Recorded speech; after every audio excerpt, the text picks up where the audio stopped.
Hello again, there, my friends. Imagine you could have anything you wanted in this world. And imagine you could do anything that you wanted to do. What would that be? And is it something that would fulfill you as a human being? Is it something that would endure? Is it something that you could hang on to, that you could carry through your life to make life easier or more enjoyable? I say this because modern society hasn't got the message yet that it's not about the money, even though it's very easy to say when a person has a lot of money that money doesn't matter. I don't have a lot of money, so I can say it. It really doesn't. I've had times where I've made really good money, and have I been any happier? Maybe in the short term. Maybe only because I know that it can buy me, not just buy me things, but pay for things that ordinarily I can't afford. I'd never go out and buy, I'm not going to buy a sports car. I'm not going to go out and buy the best of something. I tend to shop very frugally. But there is something to be said about being able to go down to the grocery store and go shopping for groceries and get what you want. I think many of you out there have probably, some of you have probably never experienced what it's like to, have to bring a calculator to the grocery store and add up every single thing to make sure that you don't go over your limit. My wife and I, 15 years ago, 20 years ago, when we first moved up to where we live now and bought our house, we were always on a budget. We were always struggling. And that was a lot due to me because my wife makes pretty good money. She's a server. She gets tips as well. And mind you, if I lived in Alabama, this would be a completely different story because many southern states have completely different laws regarding servers, waitresses, waiters. A lot of places, people don't know this, they will only pay their servers $2 an hour. The federal minimum wage does not apply to waiters and waitresses. And the idea is that, well, they live off of their tips, work hard and get good tips. If their tips are too much, then they will actually remove the wage itself. Some people work for only tips. In the state of Washington, we get minimum wage for all employees, including servers, which is, I think, 15 something an hour. And so servers get that plus tips, as it should be.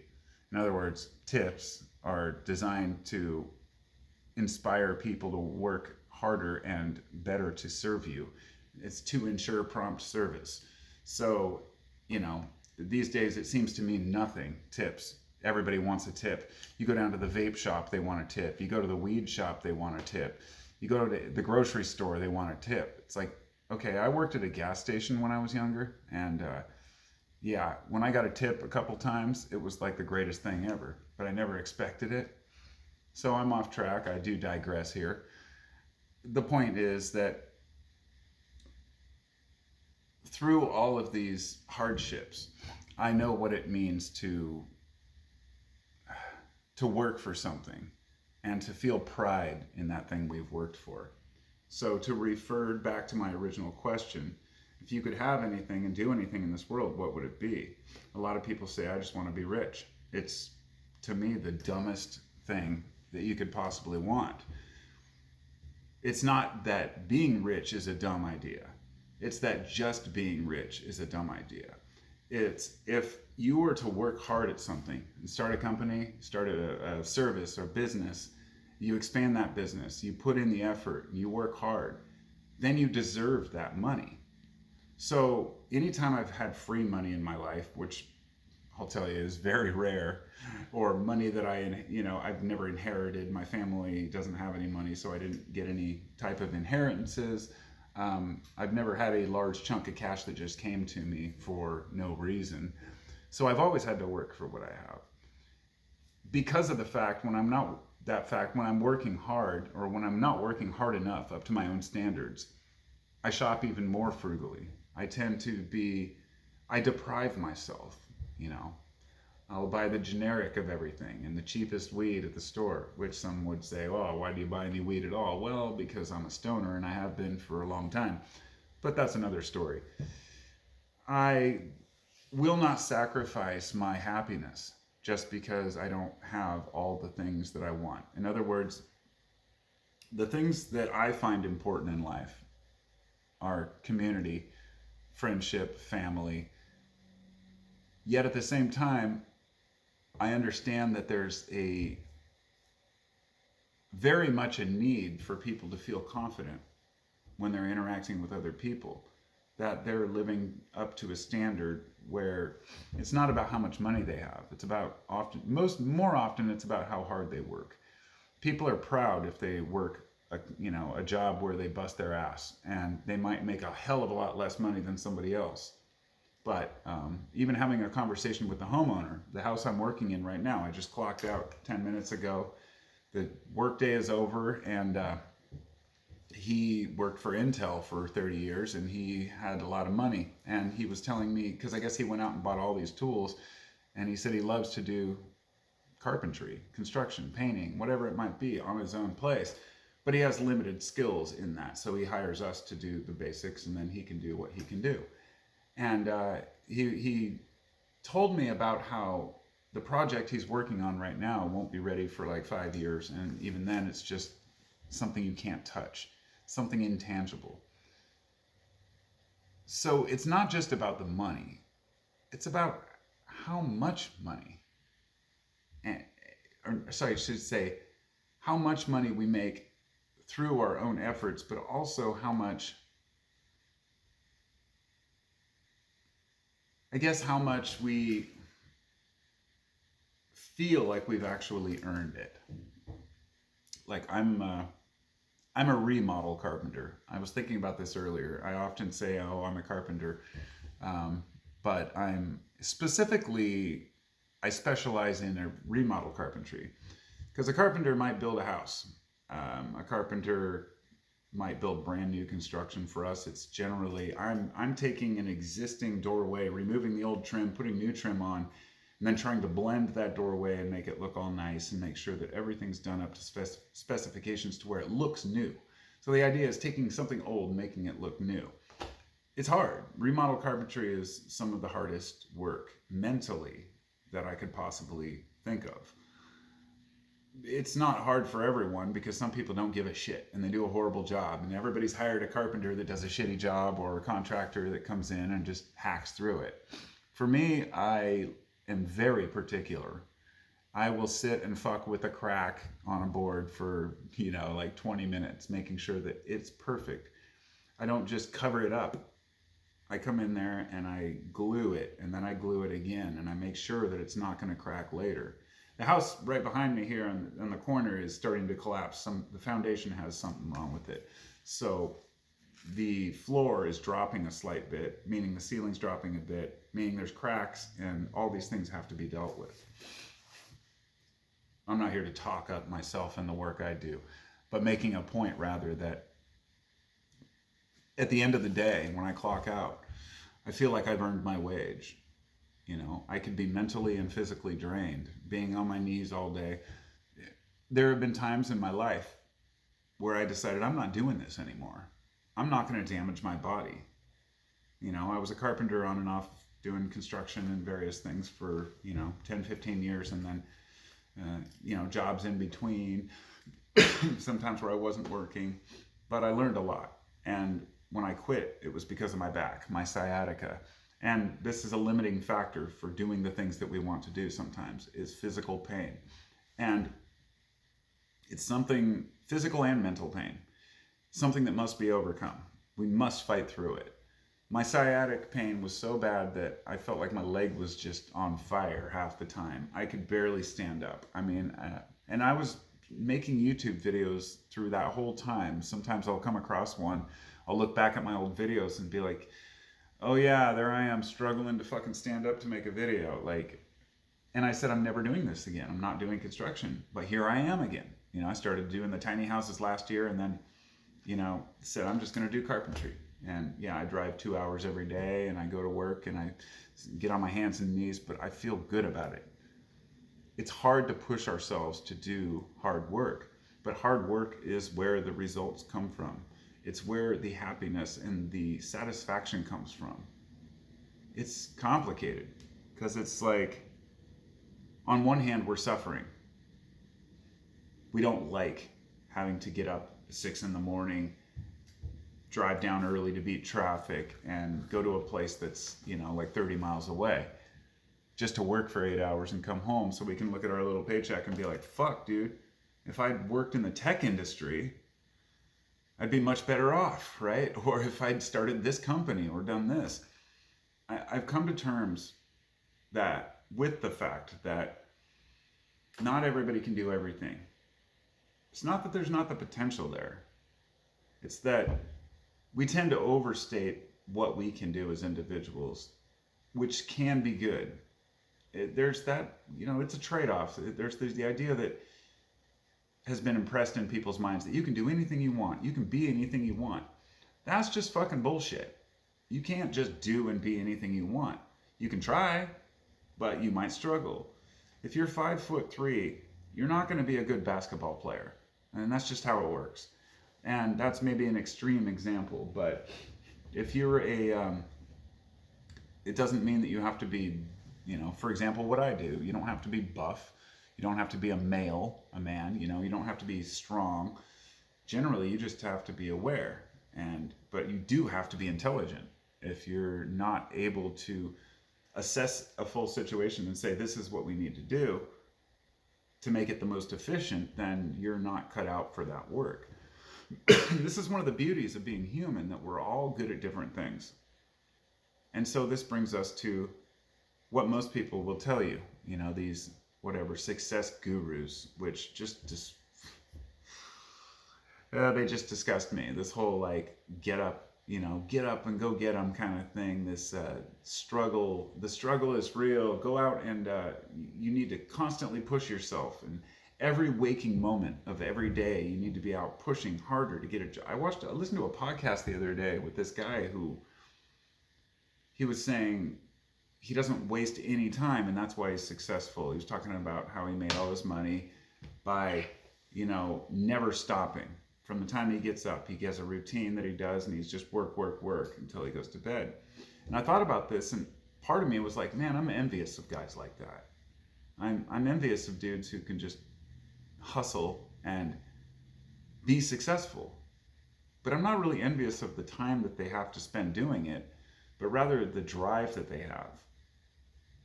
But then a few hours into the podcast, he started talking about what he was lacking in life.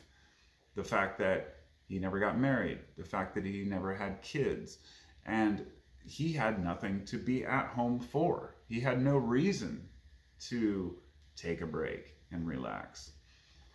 Let me tell you, for people who work hard, taking a break is hard. And I'm not talking about myself, because I don't call myself a hard worker. Okay, I work hard while I'm working. But I really, really, really embrace my free time and the time that I have to myself. Just being able to sit on the couch and think, do what I want to do, make a video. I've been making YouTube videos now for 12, 13 years, and I still feel guilty about making them. Why? Because I'm taking time out of my day to talk to a fucking camera so I can put my thoughts out to the world. And it seems arrogant, it seems pretentious, even though I know some people gain from it and benefit. So to tell you the truth, the only thing that keeps me making videos, really, there's two reasons. One is it's like my psychotherapy. I get my thoughts out the way I feel. But the reason that's important is because it resonates with some people. And these people will always tell me, if some video I made in particular benefited them. This is difficult because I'm very cautious about what I, portray to be truth. I learned very early on that truth really is relative. even if it is the actual truth, it's often not what people want to hear, and nor will it benefit them to know that truth. There are some things that just don't matter, or don't, you can't apply to every single person. And seeing the difference in people, the individual nature of each person and how they interact with this world, it's very difficult to see that because it's obscured by their commonalities that they have. Because most people, when they're in a group, they want to share their common thoughts, their common beliefs. They're not likely to go off on a tangent about some private thought. And so therefore we get this idea that most people are this way or that way. Oh, they're simplistic. They have basic things, I don't like idle chit chat.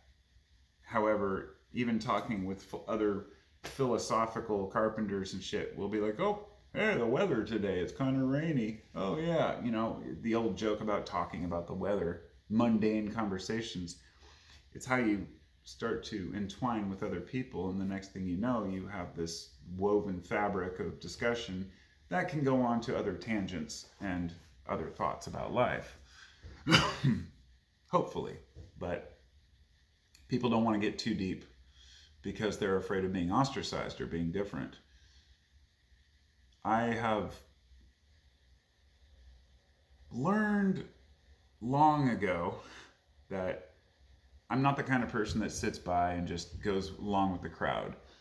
I don't know exactly when I decided or chose to always stand for my values, or if it was something that I've always had. I don't remember a light ever coming on where I was like, I'm just going to say how I feel. But I've always done it as long as I can remember. It's got me in trouble before, but when I say trouble, it's not real trouble. It's just other people get mad at me. And that's their problem, not mine. Because if I'm living true to my values and my standards, I don't give a shit. Other people are going to have their opinions. It's like somebody once said that there's always going to be somebody that hates you. The more people that know you, the more impact that's going to have, and the more those few people are going to come out. If you only know like 4 or 5 people, one person may be kind of annoyed with you, right? If you know 500 people, you're probably going to have 5 that don't like you. If you know 5,000 people, it's probably going to be more like 100 that don't like you. If you've got millions, then there's going to be equal amount of people who dislike you, especially if you have any type of clout. So, for example, if I had, because I'm just a random guy talking on YouTube, people don't really bat an eye at my thoughts. But if I was some populist fucking leader out there and I was saying this is how I feel, people would sit and psychoanalyze and tear apart every single aspect. So what that means to me is that I'm okay with just being a dude. I don't want to have a lot of say, a lot of power. I don't want to be the kind of guy who tells others what to do. That's actually not in my interest at all. Even though I know I have leadership qualities, that's probably, in my opinion, one of the qualities I look for in a leader, is somebody who doesn't tell you what to do. And maybe that's because of my attraction to Zen Buddhism, the idea that every guru really is a mirror, okay? That's what all gurus should be, is a mirror when it comes to spiritual teachings or teachings about the self, because these are things that we're all born with. This is much different than being like a carpenter guru or an electrician guru, where you're like actually teaching things that mankind has created. Not everybody knows how to put in a junction box or a skylight or, trim or brick. But everybody deep down inside knows how to feel. Even though we may have not stripped the onion down to realize what's there, we know that it's there. We know that there's a certain basic human nature that we all have. And so when you pick that apart, you start to realize humans want to just be happy, okay? It's not about money. It's not about power. It's not about fame. But people think that if they have the power, then they can get the money. Or if they have the money, they can have the power and they can have the fame. And one of those things, if not the combination of all of them, will make a person happier because they have more status. So money, status. And those are the two things that people believe they will be happier with.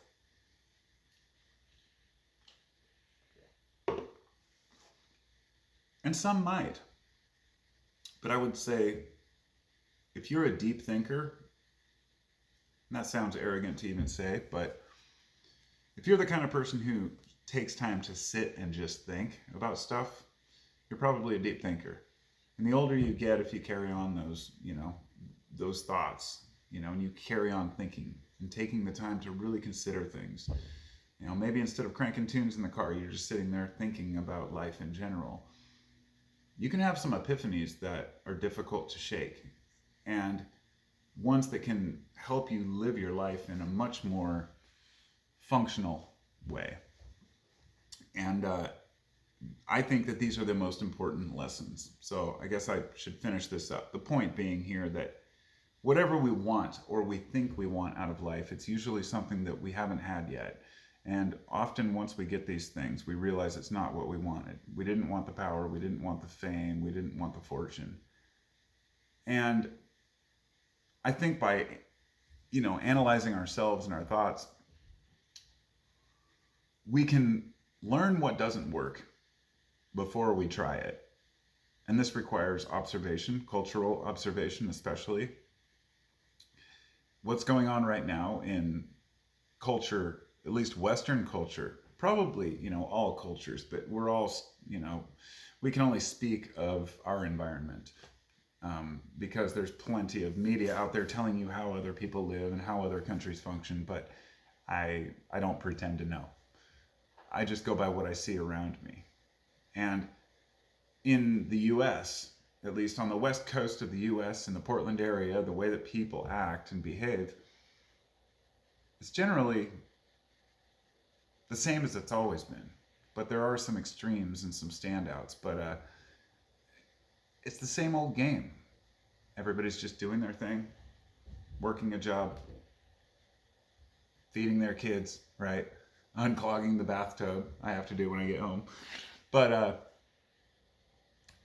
when you're working a full-time job, it's very hard to find the mental fortitude and energy in general to expand on the weekends and go do something different, right? You've got to finish your laundry. You've got to deal with fixing a leak in a pipe somewhere, or you have to go help somebody move. Whatever it might be, we don't give ourselves enough time. And when we do have the time, we piddle it away. The Netflix and chill, sit and watch a series. I'm guilty, all right? We're all guilty. I mean, we're not all guilty. That's not fair. I hate it when people say all people are like this. No, everyone's different. There are some people out there who hustle and do shit all the time and don't watch any TV whatsoever. For me, I like going to concerts. I like watching shows. I like taking the time to just kind of escape for a while, and that's okay too. But ultimately, I guess what I'm getting at is, how do we know when we're truly happy? We've just got to keep pushing and trying new things and trying to experience the world as best we can. Don't buy into the bullshit that other people are a certain way, because that's all in our heads. That's what we believe to be true. We can't really see the inner workings of people. And even though a person may say, look at this guy over here, he's doing so well for himself.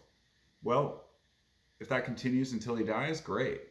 But often some of the things we, strive towards will fade within a couple of years. So build a fortune of ideas and realizations and epiphanies that you can call upon whenever you feel down, whenever you say, fuck, this isn't going to work. Shit, I don't want to go to work today. Or, oh God, why me?